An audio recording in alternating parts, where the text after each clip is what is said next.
Abamayembezi ba district mukaga eze cyange cya Kigezi bona hamwe bekerezana ngo cyange cya Kigezi nicyo turi kukiza endwara esitari kuturwa kandi aba bagira ngo iki kiretero amarwa garengesereze agari kunywe babantu mcyange abembezi bona bekerezana hamwe ukabura abantu ukwengendeserezo kunywa amarwa garengesereze ngo cyakitabire kityo ije kushangirwa ryo mutwe iriya butabika National Referral Mental Hospital rijiro abantu ba Kigezi. I wish to appeal to the Kigezi people that excessive consumption of alcohol is harmful to their bodies and they need to change their ways, because this is an aspect of behavior change.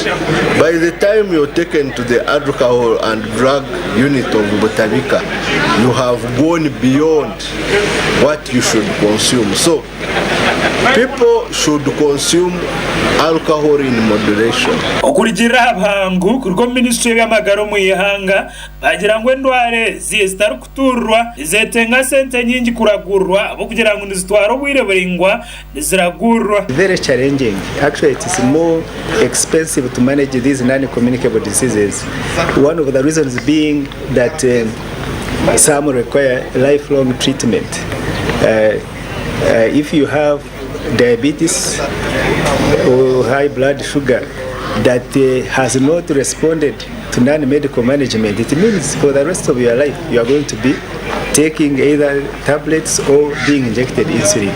Now that is way out of reach of most of our people because they can't afford, that monthly expenditure. Abembezi abatara bamwe na bamwe abayeta bo mushomogu bekerezana ngo amarwa mcyange cya Kigezi garengesereze batyo nko kwigaburiyo mu kirukwataho kozesa idare ryarho ugambera abantu akabiya kari hakunywa amarwa me do is to make sure that we sensitize our communities about these dangers. Now what we have got from this workshop is that the non-communicable diseases, the rate is very high, and the reason why the non-communicable diseases are high in Kigezi, it is because of consuming a lot of alcohol.